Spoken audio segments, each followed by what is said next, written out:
Hello everyone, welcome to my channel Beauty Pageants Tutorials. And since if you are following, you would understand that I am trying to cover all nitty-gritties of understanding a pageant and how you have to prepare for it. So one question a lot of girls have been sending me is that they have never worn heels and they have to submit this video about the ramp walk. I mean, they have to give a 59-second ramp walk video. So one question a lot of girls have asked, can I walk in flat shoes? Can I wear wedge heels? Can I wear block heels? And all kinds of questions like that. So just to clarify and make you understand what is required, how you prepare, how you can learn to walk in heels, because eventually on the finale or on the ramp walk you'll finally have to walk on high heels. So if you have never walked in heels, you will have to learn how to walk in heels, and I think it's very important for any pageant girl to know how to walk in heels. So let me give you a few tips on what all you have to keep in mind. So first and foremost, heels, what do they do? Question comes, why should I wear the heel? Why cannot I not walk in flat shoes?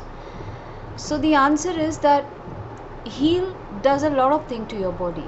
So if you're wearing high heels, the higher the heel, the straighter, the thinner, and more in charge of yourself you seem like. And so what exactly these heels do? These heels, they make you look taller, they make you look slimmer, they make you look straight, and they also make you look very attractive. And you know that when you do pageant walk, it's like walking on a rope, one foot on the in front of the other, one foot on in front of the other. So when you walk in high heels with that kind of a gait, you automatically get that attractive stride, the sway of the hip, which would happen. And if you try getting that in flat shoes, however much you try, it will be very difficult for you to actually get that special kind of a gait which is required on the catwalk. Okay, so there are a whole lot of things which I'll be telling you. So the pageant heels, normally people prefer that it should be nude in color. Okay, so they have to be nude in color and between 5.5 to 6 inches. Now don't get scared, I'm not scaring you, but this is ultimately where you have to reach. This is what you will have to reach. All the national and international platform contestants wear these heels.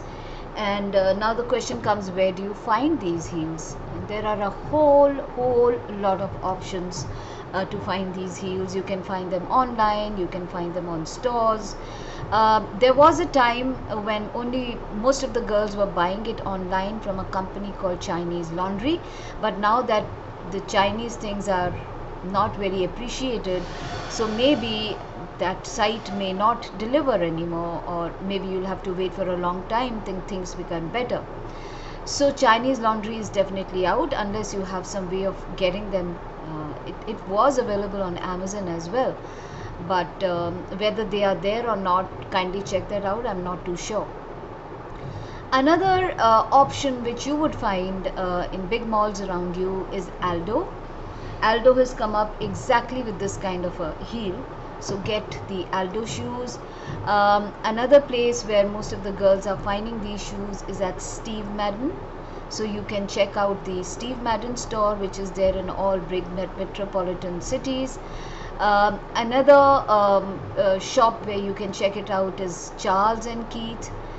And so these are some of these shops where you can personally go and try. I would prefer that you personally go and try these shoes, because I've had quite bad experiences buying shoes online, because sometimes they don't have the same size, or they don't actually deliver. The size appears same, but when you try them, maybe they're too tight or maybe they're too loose, and you are unable to see the quality of the shoes. You're not sure how long they will last. what is the comfort level. You land up with blisters and lot of problems. So I prefer to go to the stores to get those heels. And also be very careful when you order online as well, because the European numbers, the American numbers, all these are different. So best would be that if you are going to buy from an international store, so go to stores like Charles and Keith, or maybe Aldo and Steve Madden, who would give you all the sizes. This is the European size, this is the American size, like that, so that when you are filling up your requirements on the internet, you don't fill the wrong size, so you know exactly what you're getting. Preferably get nude color if you have to order, because nude matches the skin. Okay, so when you wear it and stand, it makes your legs look longer, so you appear to be more taller, right? Another thing very important, that when you buy these shoes, is that get a shoe. Now first I will tell you that the pageant shoes, normally, because they are so high in front, you can't expect that a person will walk like a ballerina. And okay, even a ballerina, when she's dancing, she'll do it for a shorter duration. But as a pageant girl, you might have to wear your heels for a very, very, very long time, for hours together. And it's very, very cruel that we expect that you stand like this throughout the day. So the pageant shoes have a trick. There is something in pageant shoes which makes it much comfortable. And what is it? It always has about an inch or 1.5 inch platform in the front. Okay, so when you have this in the front and you cut that part out, to aapki kitna heel bacha? Just 4 inches. So 4 inches is easy for you to walk in. So pageant shoes will have that. And sometimes when you're buying for your own evening wear or something, again, sorry, don't look at the condition of the shoe, but I've been wearing it for long. So if you look at this shoe, you would see that it has a hidden 2-inch, which is not visible from outside. So when you see from outside, the shoe will look normal, but it actually has that hidden 2 inches heel under it. So you get shoes like that also, especially for your evening wear, because of course you cannot be tall during the day and suddenly pop down in the evening. So you will have to have variety, but you can't be wearing the same shoe at the evening party. So best is to have some variety even in your shoes. So we were talking about these heels which are required. So at the moment, best is to invest in the nude heels, but later, as you move ahead in journey, you might want a black shoe, a gold shoe, and a silver shoe. And if you're planning to walk the runway one day as a fashion model, then you might require maybe a transparent, because transparent are very in and they go with everything, and they're fascinating when a model wears it on the runway, because when people sitting on the side see this transparent thing, I mean, like, it has a charm of its own. I get very fascinated when I see these transparent heels. So I've told you where you get these shoes. I've told you can even buy them online. Online you have, again, all these stores I'm sure have online stores also. These shops have online shops also. And there's another online shop. It's called it just come to me, it just slipped my mind. And of course there are some shoe designers. There's one shoe designer, her name is Swati Modo. You can check her out. Swati Malhotra, her full name. You can check her out on the Instagram, internet, and she's a shoe designer. So if you place an order, she will custom design it for you accordingly, and if she gets a bulk order, all the more better that she will be able to deliver. And because she's a designer, so she will understand what is exactly your requirement. Then there's another designer by the name of Trueful. There's you will find them, though I think it's in Okla. So if you order them online, they will deliver it from Okla. There's another designer. A lot of girls go there. Her name is Himali Doshi. She's, I think, on Instagram. Swati Modo is on Instagram. Try not to go for these local, very local kind of stores, unknown stores. You have these little shops also who might have would look exactly the same, and the cost is 1/4 of what the normal cost would be, and you get excited and you buy it.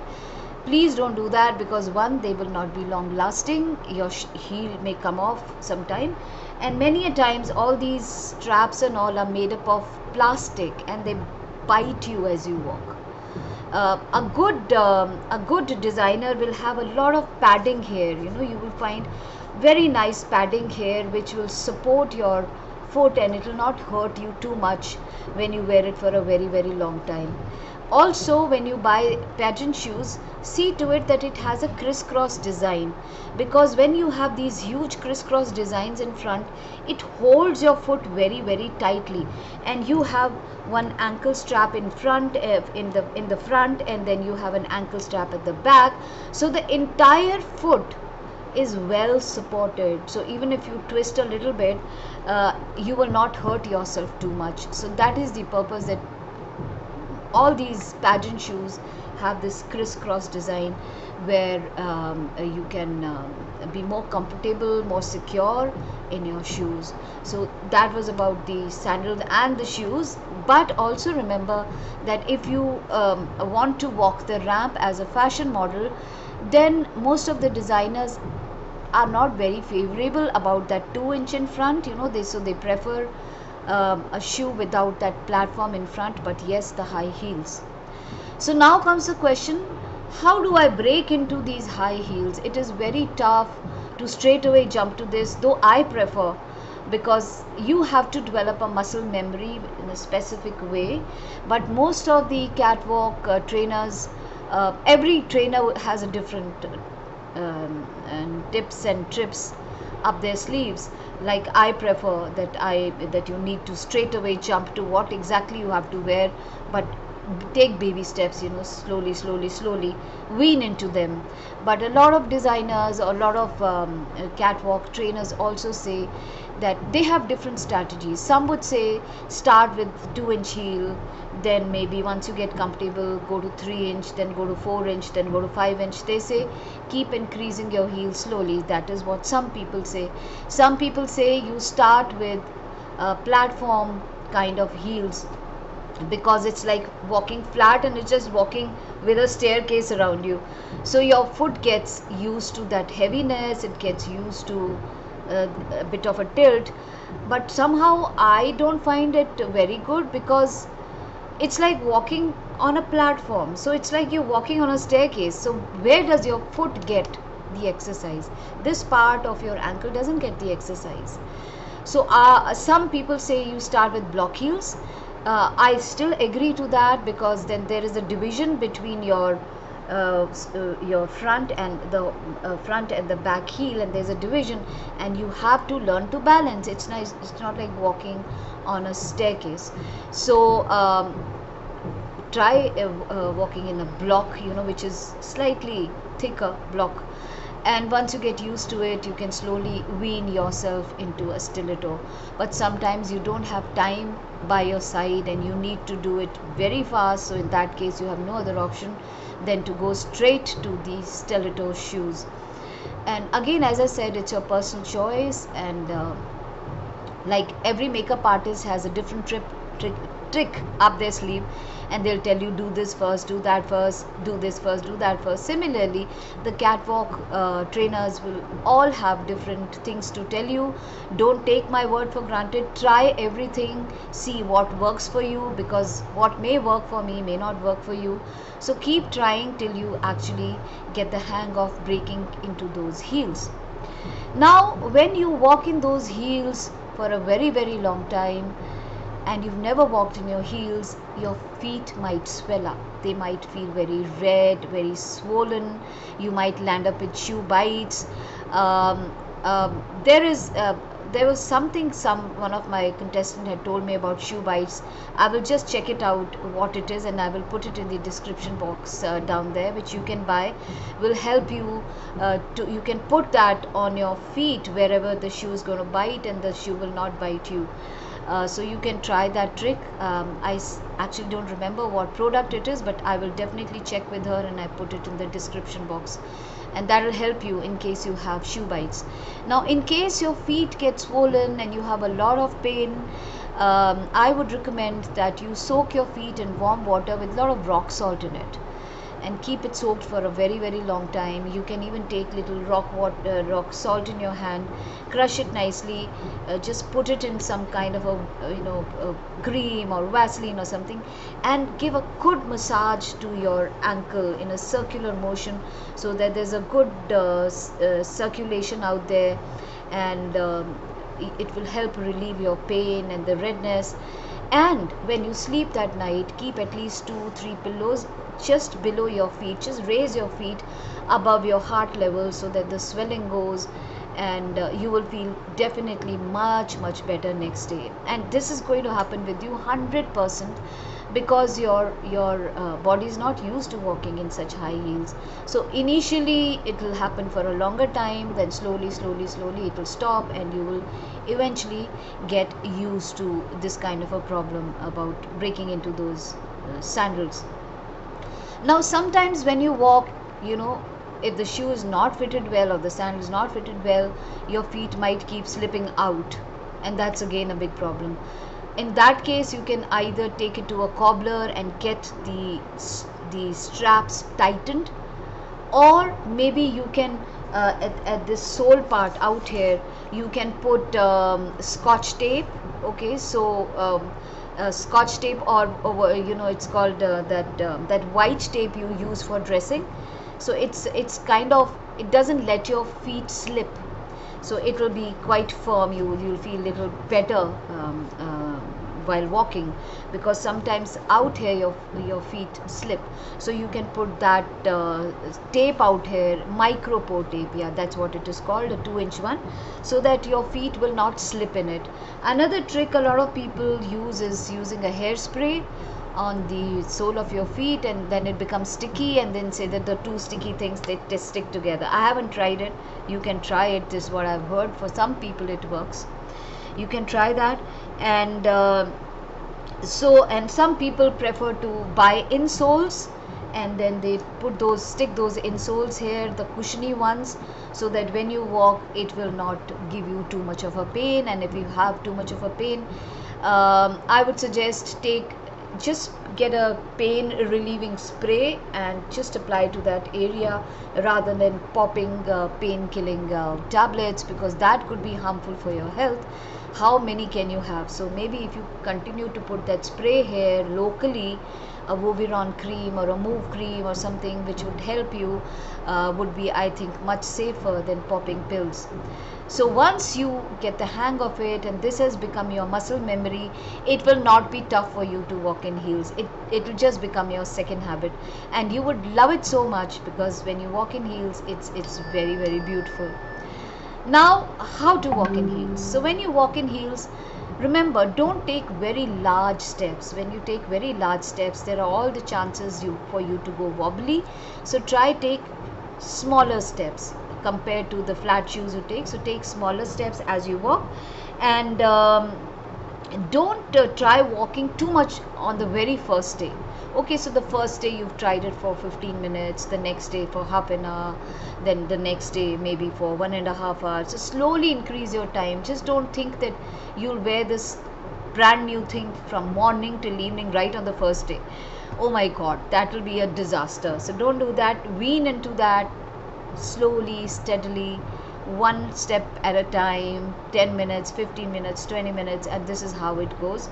So take small steps, and then move from small to medium steps, not too big a step. That will not go right with you. And as you walk, you have to first put your heel down, and then the toe, the heel down and the toe. That's the way you walk on the ramp, because if you put your toe down, there are all the chances of you getting wobbly. And another thing is that sometimes it may happen that you fall, but if you fall, don't make too much of thing about it out there on the ramp, because the next girl walking behind you has to keep moving, because the show has to go on. So just lie there, sit there, and somebody will definitely come and pick you up and take you away in case you cannot get up. And if you can get up and move. The show has to go on, and that's what all showbiz is all about. So yeah, So why do you fall? You fall because you have not practiced, and most important, you have not practiced to walk on different kinds of floors. So wear these shoes at home and try it on different floors. Try it on a marble, it'll slip, you'll have to learn to control that. Try it on a cobblestone kind of a thing, because then it'll be, you know, like that. So try walking in that. Try walking on a carpet. Try walking on cardboard. So try walking on different mediums, so that you have the knack that whatever it is, even if you're not walking the ramp and you are at a party and you're walking in and out of that door, walking on different mediums, you are not going to fall. So practice it on different kind of floors, so that you get confident with it as you practice. Then and as I said, try small steps. And then also don't flex your leg too much. When you're in heels, it's best to have an extended leg rather than a flexed leg, because that will really help you to move in a better way. Otherwise you look with a thing, you will look like a walking duck. Don't do that. I remember when, though I have been wearing heels right from childhood, you all know I'm not very tall, so I have been wearing heels for a very, very long time. But for people who are just breaking into it, is that wear heels, and when you are in a comfortable environment, try walking with closed eyes. You know, sometimes when I train girls for catwalk, I blindfold them and I tell them to walk, because I want them to just make that a muscle memory, and just trust the space where you are in.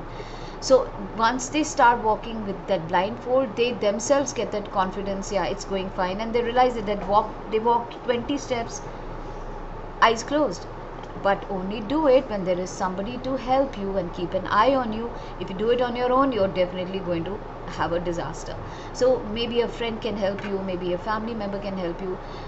And also with your eyes closed, just see the centering of your spine, where it is, and then center yourself and try to walk with that center in your system, so that your spine is absolutely straight as you walk, and more balanced as you walk. Very, very important. And also, if you're practicing for a long time, take short breaks. Keep taking short breaks in between, so that you don't strain your muscle. And yeah, so when you are coming down the stairs, see, whenever you're going up or down the stairs, there's always a railing there. So either hold the railing, but there are some pageants where there is no railing and you have to walk down. So also first start with holding the railing, but then later try walking down without railing as well. So when you're coming down, now you don't know the width of that step, you know, how, or the length of that, not the width but the length of that step, and whether it is longer than your shoe or shorter than your shoe. So I always advise that when you come down, come with your foot slanted in you know, just tera, you know, slanted down, you know, slanted, rather than putting it flat where you may fall on your this thing. So go tera, you know, because when you walk down without looking down the steps and you put your foot slanted, then you know that it is actually all over on the step and there are no chances of falling. And if possible, just try to go as close, like this is the step. So suppose this is the step, okay, and you're coming down, so try to be as close to the edge, inner edge of the staircase rather than the outer edge of the staircase, so that you know that if your heel is touching the inner edge of the staircase, you know you are safe. And when you go up the staircase, best is to because when you walk you have heel first, but when you go up, try to put your toe first, so that if you put heel first, there are all chances of you wobbling away. So just the toe first and hold the railing and walk, and maybe later you practice doing it without it. Again, that is about your practice. And but before you even start walking on heels, you have to do some homework. You have to strengthen your core, and you have to strengthen your calf muscles, and you have to strengthen your ankles. So for that, you must have seen these ballerinas, they do these tippy toe exercise. So you can do this tippy toe exercise as much as you can, so that your foot gets used to being in this position for a long time. You can do it in gym. If you do it in gym, it will be helpful, because then you can even tie some weights on your ankles, and then do this tippy toe, so that your feet get used to holding that heavy thing, and your ankles also get used to a lot of memory of how to walk in heel. So as I said, you will have to do a lot of core exercises. You will have to do a lot of tippy toe. You will have to strengthen your cores, and when your calf muscle is stronger, it also looks very nice when you're walking the ramp. That curve on your calf muscle also gives a beautiful look to your walk as you walk. So you need to strengthen yourself and make your calf muscles very strong, your foot muscles strong. And for that, there are not only this, there are a lot of exercises. Maybe a coach can tell you, or if you look on the internet you will find it, and do that. And a lot of catwalk trainers also suggest that when you walk on high heels, you should take some ankle weights, and you can tie them up on your ankles and then walk, so that your entire that part of that foot and that ankle and that calf muscle, everything becomes stronger. And later, when you remove those weights, your feet have that memory, and it becomes easy for you to walk. But please see to it that your weights are not very heavy. So maybe about start from half a kg first, and then maybe move up, but don't go too much. And if you can't even handle half a kg, go lesser. It's easy for me to say, but when you practice, it's up to you how much weight can you take as you walk, because you have to walk, right? And yeah, so I think they say no pain, no gain. So you have to go through a lot of pain if you want to walk the ramp. And also take care of your feet, give it regular massages, keep it happy feet and raised as you sleep, so that they give back, they coordinate with you when you do the ramp walk. So thank you for listening. If you have any question, you can always message me on Instagram, Facebook, or below this video, and I'll try to answer all your questions. Till then, happy practicing. Practice, and don't keep that shoe for the last day. You are calling for a big trouble. Practice in the same shoe every day. Practice will make you perfect. See you very soon with another topic. Till then, take care.